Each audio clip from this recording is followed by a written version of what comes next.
Bonjour, chers compatriotes de la République démocratique du Congo. Nous sommes des communicateurs du changement. Nous sommes ici présents devant vous, c'est à votre demande, parce que nous avons reçu plusieurs questions venant de partout, des questions sur l'actualité du pays. Et aujourd'hui, nous avons résolu de répondre à chacune de vos questions. Je ne suis pas seule, je suis avec mon camarade Arnold Mouya, avec qui nous allons brosser l'actualité et répondre à toutes vos questions. Bonjour Arnold. Bonjour à vous et bonjour à tous nos compatriotes. Voilà, et les 6 points sont l'alternance politique, le bilan du président de la République, Félix-Antoine Tshisekedi Tshilombo, la déclaration du secrétaire permanent Ramazani Shadari du PPRD, la déclaration de la présidente de l'Assemblée nationale, Madame Janine Mabunda, et l'avenir de la coalition FCC Cash. Comme vous le savez, ils étaient en retraite dans le but de savoir le futur de cette coalition. Et enfin, l'affaire Banyamulenge qui ne cesse de s'aimer des débats par-ci, par-là. Et voilà les 6 points que nous allons débattre aujourd'hui, ou soit analyser aujourd'hui avec mon confrère. Et nous débutons déjà avec l'alternance politique. Vous nous avez posé des questions pour savoir comment est-ce que l'alternance politique, dans les 1 an à la tête du pays, voilà, cette alternance pacifique hein, qui s'est fait entre l'ex-président de la République, Joseph Kabila, et le présent, voilà, Félix-Antoine Tshisekedi Tshilombo. Arnold. Tout à fait, merci beaucoup. Alors, s'agissant de l'alternance, il faudrait tout d'abord revenir sur certains points historiques. Vous savez, les Congolais ont vécu dans des situations pénibles sur le plan social, économique, voire politique. Et donc, le Congolais avait perdu sa dignité. Vous savez, pour qu'un Congolais, la mort d'un Congolais puisse susciter de l'indignation au niveau de la communauté internationale, il fallait que ce soit un grand nombre. Alors qu'en France, par exemple, avec les attentats de Charlie Hebdo, un tout petit nombre a mobilisé le monde entier. Les Congolais, vous vous souviendrez également, par rapport aux expulsés de Brazza, en tout cas, les Congolais étaient expulsés comme des choses. Et pour ne citer que cela. Et donc, les Congolais s'étaient dit que fini, plus jamais, trop c'est trop. Il faudrait faire une rupture avec ces régimes qui les ont oppressés. D'où les 31 janvier 2000 et les 31 décembre 2018, les Congolais se sont dit nous allons donner le pouvoir suprême à une personne capable d'incarner les changements que nous voulons, à une personne capable de porter les attentes et de les matérialiser. Et donc, ils ont choisi le président Félix Tshisekedi, qui aujourd'hui est à la tête du pouvoir. Et vous vous souviendrez même que le 24 janvier 2019, les peuples les lui a rappelé en lui disant « Souviens-toi, ton père disait le peuple d'abord ». Le président a donc fait de ces leitmotivs la boussole de l'action gouvernementale. Il a dit le 13 décembre 2019. Et donc, aujourd'hui, le Congolais a un président qui est réellement congolais d'origine et un président qui donc porte les attentes de la population. Voilà, le 24 janvier 2019. Voilà, c'était ça. Et aussi, il faudrait savoir, Arnold, que l'avènement de Félix Tshisekedi à la tête du pays augure un nouvel élan qui redore l'image ternie de notre pays. Donc, dans une année seulement, il a pu réaliser plusieurs choses que personne n'ignore. Voilà, d'où la gratuité de l'enseignement, la décrispation politique qui se résume par la liberté des détenus politiques, la liberté de manifester publiquement, la liberté d'expression, les travaux d'infrastructure. Nous avons la construction des seaux de moutons, des maisons préfabriquées et aussi il a essayé d'améliorer les conditions de vie des militaires, de nos policiers, voilà, et des conditions aussi sanitaires. Voilà, tout cela, donc ce sont des réalisations. C'est certes, la gratuité de l'enseignement, elle est constitutionnelle. Ça, nous le savons. Elle est constitutionnelle, mais il est venu appliquer.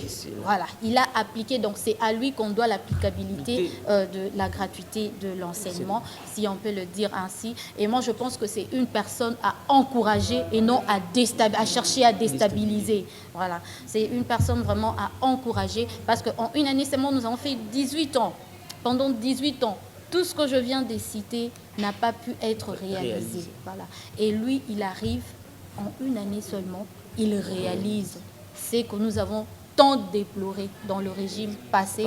Et avec lui, on trouve qu'il y a quand même évolution. Et pourquoi chercher à les déstabiliser? Donc, voilà. Il faudra être Ndoki, comme lui-même il est dit, ou combattre tabac pour pouvoir nier. Et même sur la gratuité, en tout cas, nous pouvons dire, vous savez, généralement, les associations qui s'occupent des enfants, ils ont présenté cette hypothèse-là sous les régimes de M. Kabila. Donc, il fallait que l'enfant revienne à sa place qu'est l'école. On a chanté même avec Jean Goubal, donc l'enfant ne devrait pas avoir entre ses mains les armes, mais plutôt les stylos.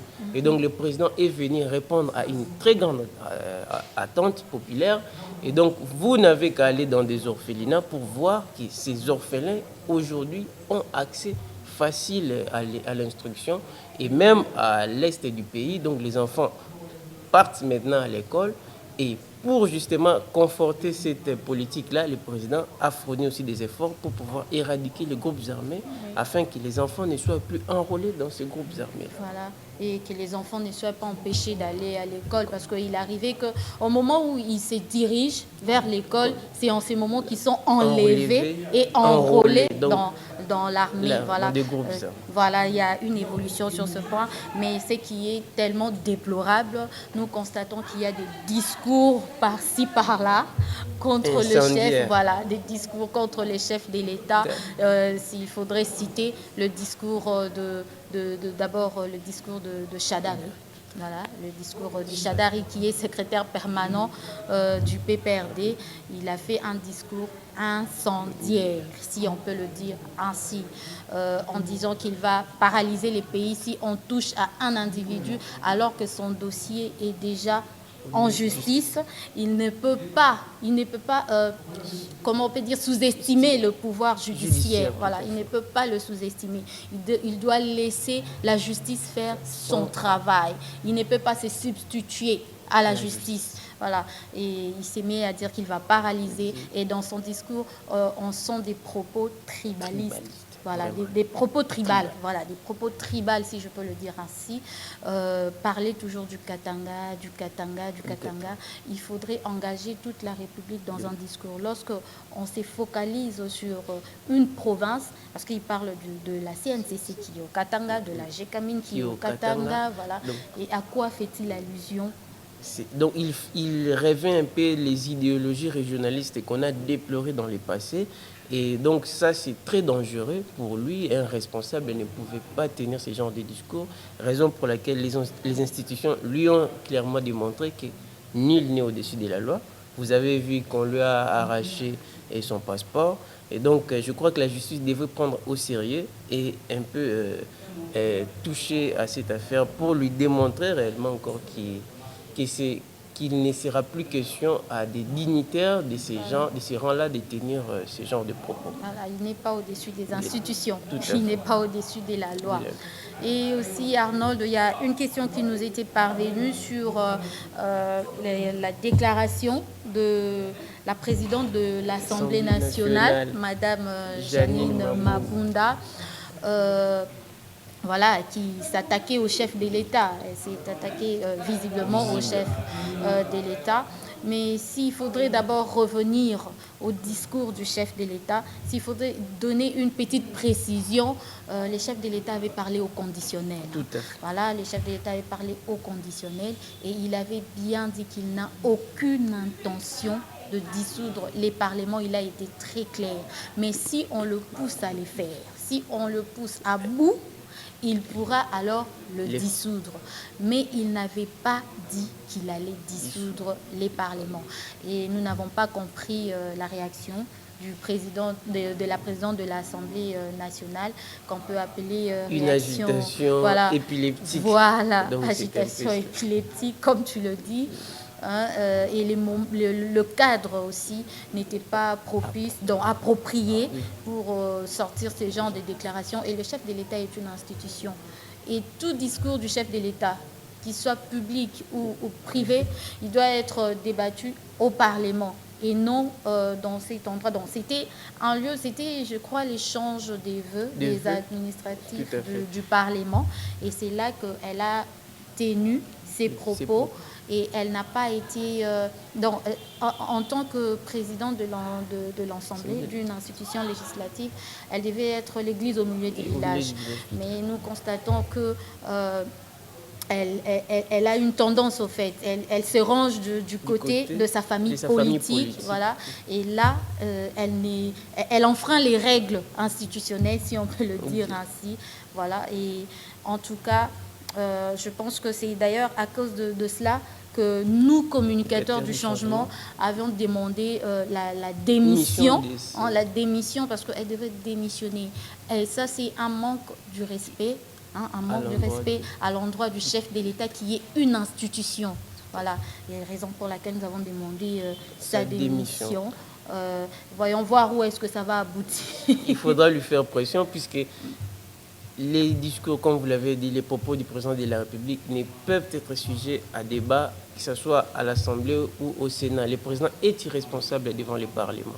Et donc, Madame Janine Mabunda, en se prononçant et en gardant son statut de présidente de l'Assemblée nationale, a vraiment violé les relations qu'il y a entre les différents pouvoirs, à savoir les pouvoirs législatifs et les pouvoirs exécutifs. Et donc c'est un peu cela qu'il fallait aussi préciser. Voilà, c'était aussi une précision par rapport à la déclaration de Madame Janine Mabunda. Et maintenant, il y a aussi une question qui nous était parvenue sur l'avenir de la coalition FCC Cash, parce que déjà l'UDPS était en retraite. Voilà, leur retraite avait pris fin, je crois, hier. La retraite avait pris fin. Le but de cette retraite, c'était de parler, trouver un entente sur l'avenir de la coalition qui est en train de balbutier un peu.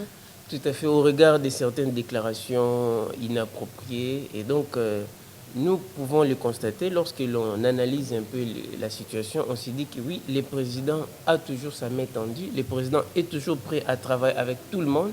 Cependant, pour l'avenir heureux de notre coalition, il faudrait que les gens qui sont au niveau des FCC puissent s'affilier, donc puissent s'aligner dans la vision du président de la République, qui est celle de servir les peuples.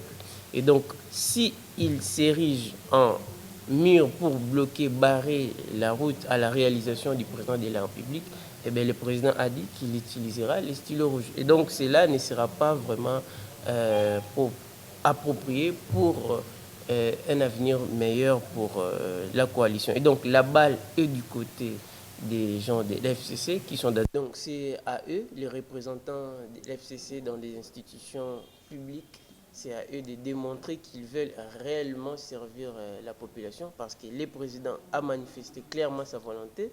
Vous avez vu avec la foi d'Abraham, donc espérant contre toute espérance. Personne n'est donné, sinon très peu de gens donnaient de la chance à l'effectivité de la gratuité de l'enseignement, mais le président a réalisé cela.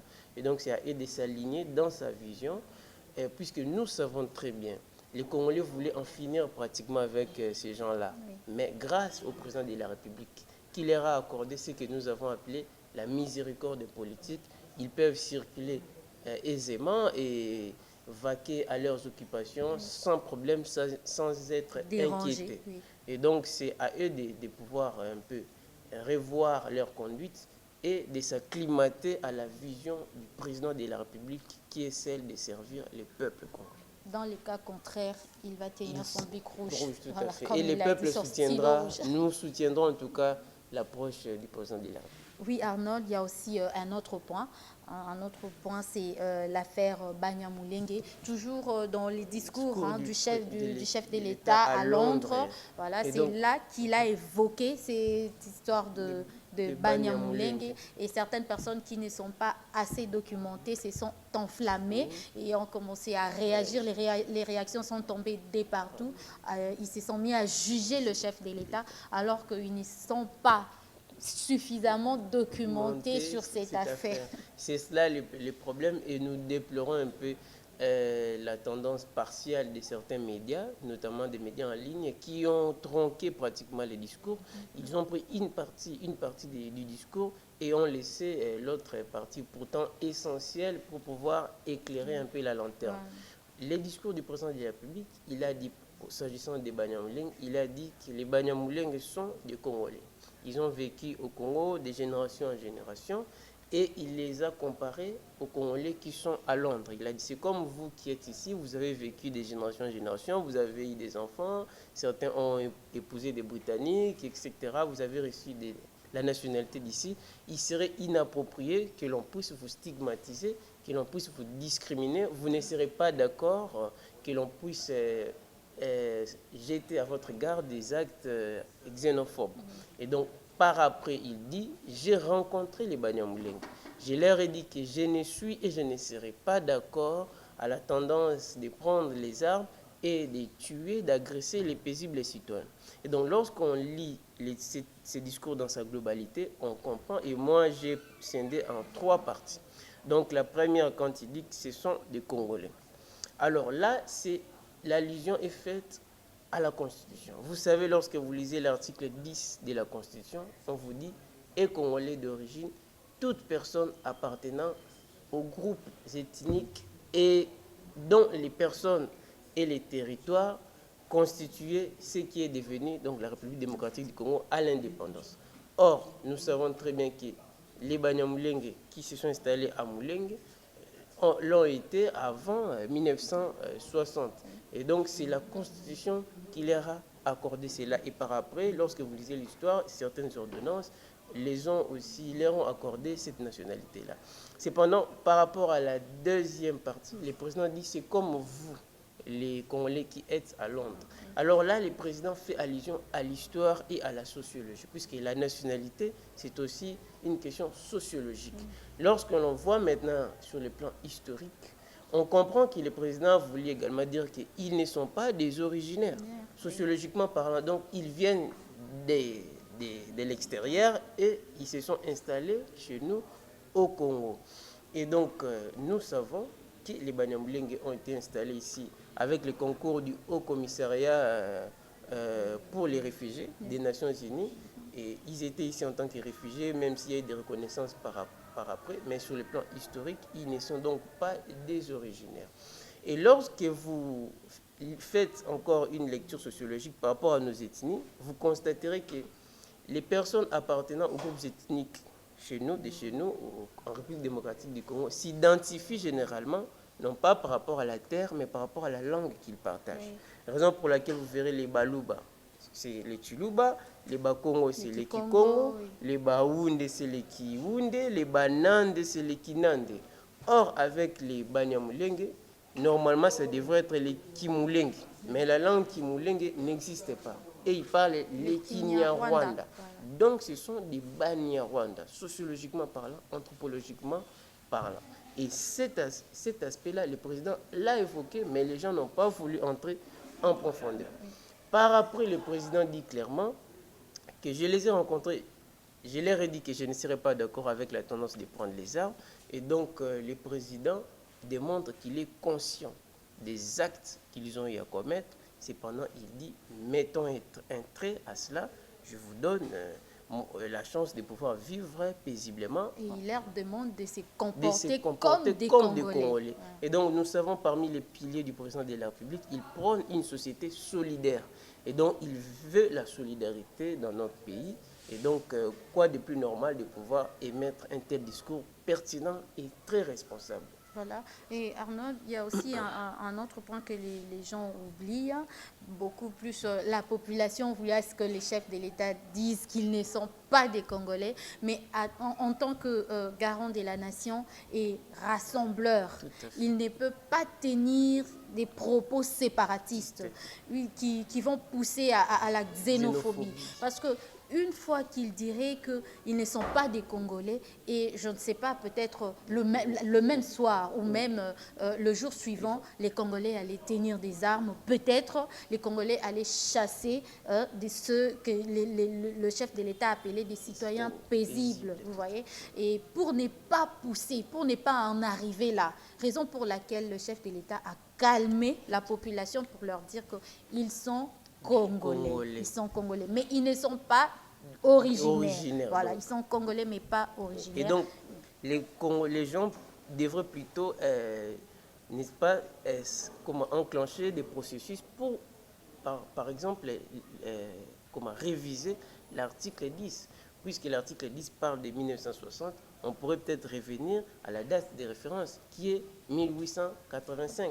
Là, au moins, c'est une date qui consacre vraiment notre territoire en tant que République démocratique du Congo tel qu'il est aujourd'hui. Voilà. Et donc, il ne faudrait pas s'acharner sur le président. Il a été global, juridique, il a été sociologique et historique dans son propos.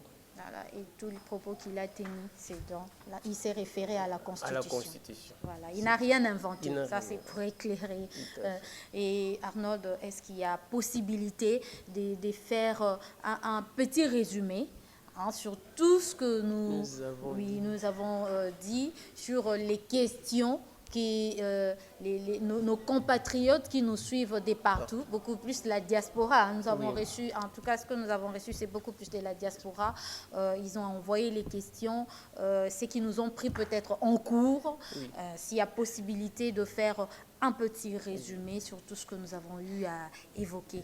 D'accord, merci vraiment aux Congolais qui nous suivent régulièrement et qui nous encouragent, puisqu'en fait c'est une lutte qu'ont mené nos aïeux et même nos contemporains. Il y a Lumumba, Kimpanvita, il y a Hideroshi Mukendi, raison pour laquelle vous voyez régulièrement les ports de ces bandeaux rouges qui symbolisent justement les sangs de nos martyrs.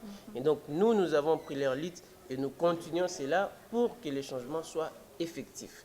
Raison pour laquelle l'alternance politique, qui est en effet le produit du peuple, puisque le président l'a dit, l'a reconnu dans son discours à la nation, il a dit que l'alternance, c'est l'œuvre de tout le monde, les peuples en premier.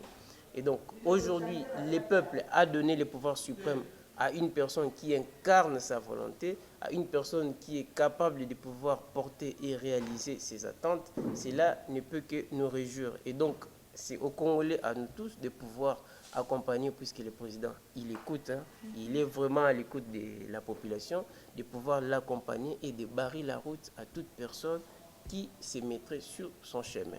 Et donc, par après, vous avez vu que le président, en moins d'une année, il a réalisé beaucoup d'ouvrages, et même dès la prise de son pouvoir, les gens se disaient, mais avec quel budget tu vas lancer l'effectivité de la gratuité? Mais le président savait qu'avec la détermination, la volonté politique et les changements de mentalité, beaucoup de réalisations allaient être faites. Et parmi ces réalisations aussi, nous avons le budget. Le budget, oui, voilà, le budget qui est pratiquement doublé. Voilà. Et donc, c'est vraiment à féliciter, puisque, et même certains ont critiqué, nous avons vu les opposants ont critiqué, est-ce que c'est réalisable ou c'est réaliste, même les FMI, mais le président a dit que oui, notre pays a tellement de ressources, comment pouvez-vous trouver anormal que nous puissions avoir les budgets que lui considère d'ailleurs comme étant insuffisants, mais cependant c'est un premier pas. Et donc c'est cela. Toutefois, nous déplorons aussi la déclaration de M. Chadari, une déclaration vraiment inappropriée pour une autorité de son rang. Il ne pouvait pas tenir ce genre de déclaration-là qui réveille un peu la fibre idéologique, régionaliste et tribaliste.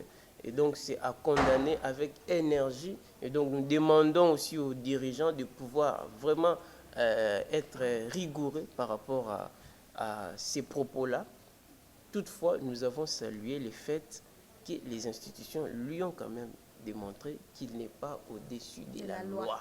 Et que ce qui se faisait sous Kabila ne se ferait plus jamais sous Félix Tshisekedi. C'est là même le changement et l'alternance voulue par les Congolais. Voilà. Et il y a aussi l'avenir de la coalition. Nous avons évoqué aussi l'avenir de la coalition FCC-Cash.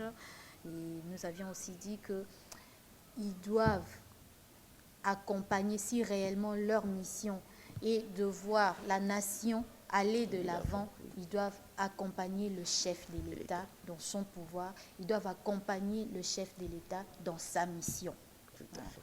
Et donc, c'est à eux, puisque le président a tendu la main, il a vraiment donné la possibilité, la chance à tout le monde. Vous verrez même par rapport aux voisins, il leur a accordé cette chance-là.